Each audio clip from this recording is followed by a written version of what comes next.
Este espacio está creado para enseñar las verdaderas creencias ancestrales que envuelven al mundo, cambiando así la ideología de las personas. Prepárate para ver la historia oscura, los peligros del espiritismo. El término espiritismo surgió como un neologismo, o más precisamente un portmanteau, creado por el francés Allan Kardec, para nombrar específicamente la doctrina de los espíritus, presentada por él en el Libro de los Espíritus, 1857. Kardec acuñó el término en la introducción de su Libro de los Espíritus. Sin embargo, el historiador puertorriqueño Dr. Gerardo Alberto Hernández Aponte, quien es uno de los más importantes especialistas en la historia del espiritismo, descubrió que el término procede del espiritualismo y existía al menos desde 1853. Muchos espiritistas hispanohablantes prefieren nombrar a la doctrina, y a sí mismos con la palabra portuguesa espírita, y no espiritista, que introdujo el traductor español Fernando Colavidas en las primeras traducciones de la obra del francés al español. ¿Qué es el espiritismo? El espiritismo es una doctrina originada en Francia a mediados del siglo XIX, cuyo máximo exponente ha sido Allan Kardec. Esta doctrina establece que los espíritus, almas de los hombres que han dejado su envoltura corporal, pueden entrar en contacto con los seres encarnados, materiales. Kardec define al espiritismo como la ciencia que estudia la naturaleza, origen y destino de los espíritus, además de su relación con el mundo corporal y como filosofía, ya que estudia las consecuencias morales que resultan de esas relaciones. En pocas palabras, es la práctica que realiza una conexión entre el mundo de los vivos y el mundo de los muertos. Son muchas las personas que practican el espiritismo o van en busca de un medium, para seguir en contacto con un ser querido fallecido, buscando de buena fe un consuelo a su dolor, o bien por juego, obviando los peligros que pueden presentarse.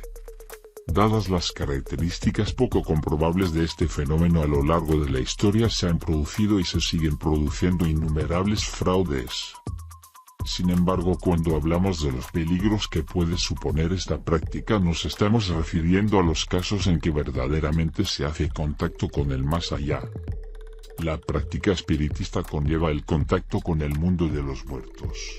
Pero es cierto que ese mundo se encuentra en un plano invisible y no solo contiene a personas fallecidas sino a innumerables entidades que pueden filtrarse a este mundo cuando son convocadas.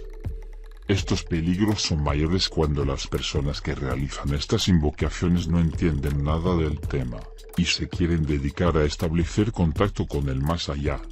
Siempre es recomendable, si queremos hacer una práctica espiritista, es realizarla con personas que realmente sepan del tema y tengan una experiencia considerable. Incluso con experiencia, esto en bajo porcentaje se puede experimentar imprevistos pocos afortunados.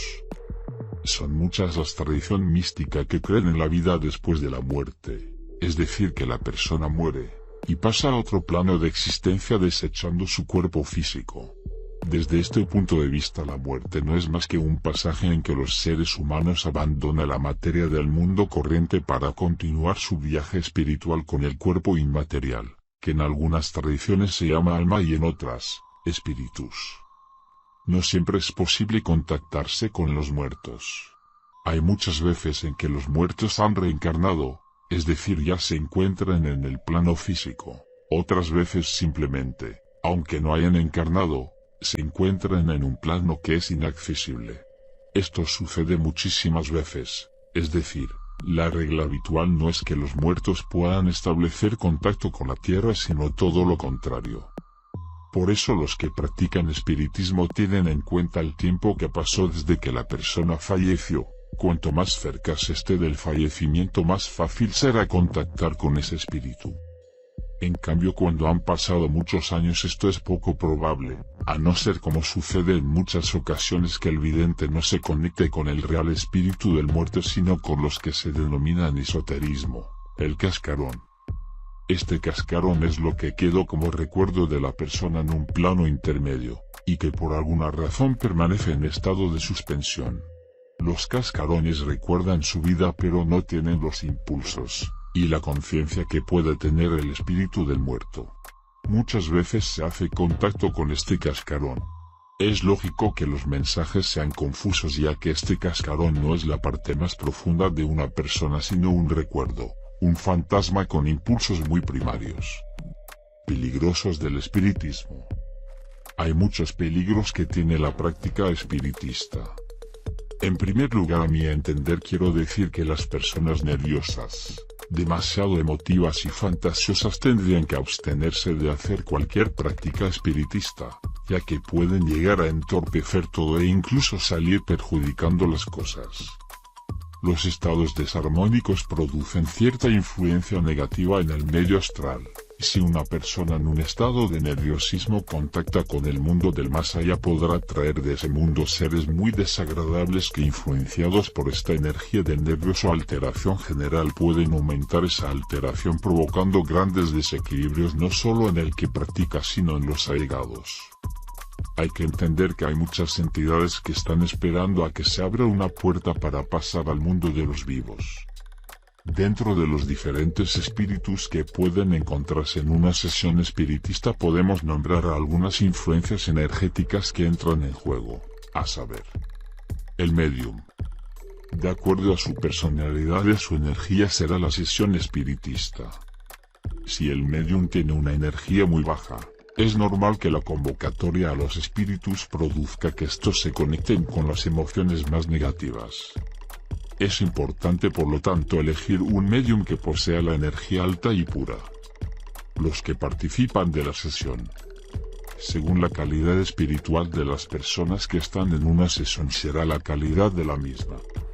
Los pensamientos, ilusiones y emociones de las personas que participan de una sesión espiritista influencian tanto en el medium como en los espíritus convocantes.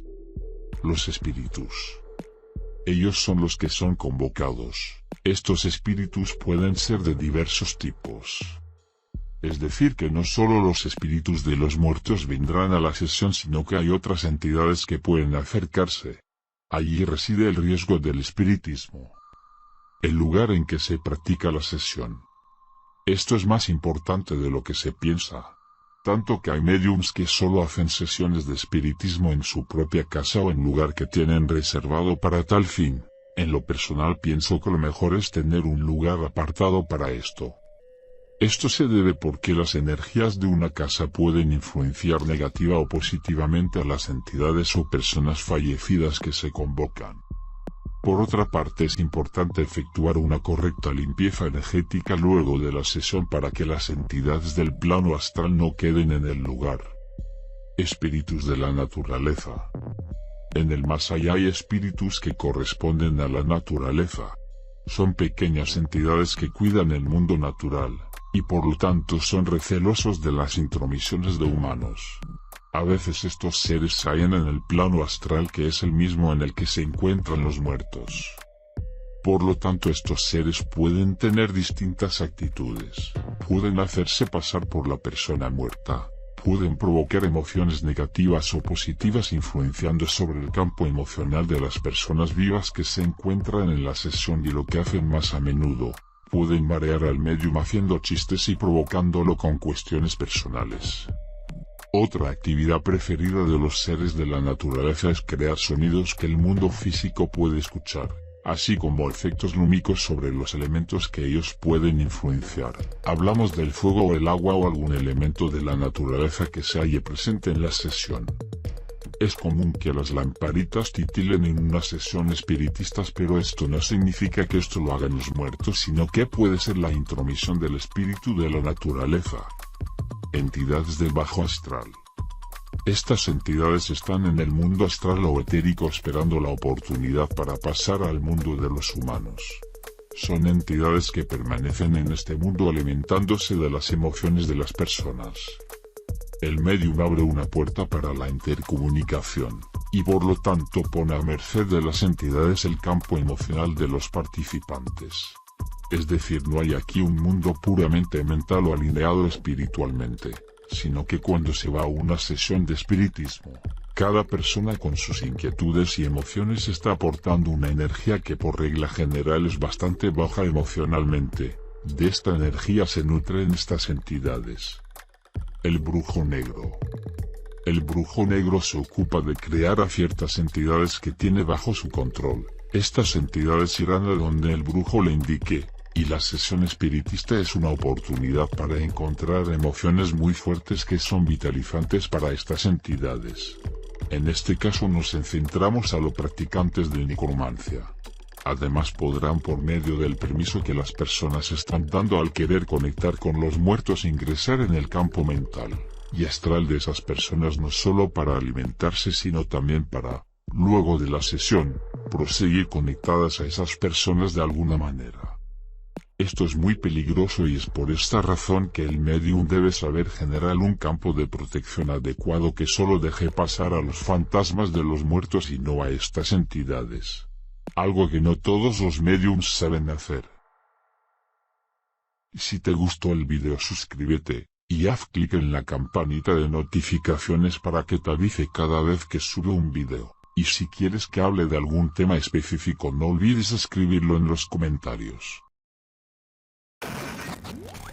Esto fue La Historia Oscura.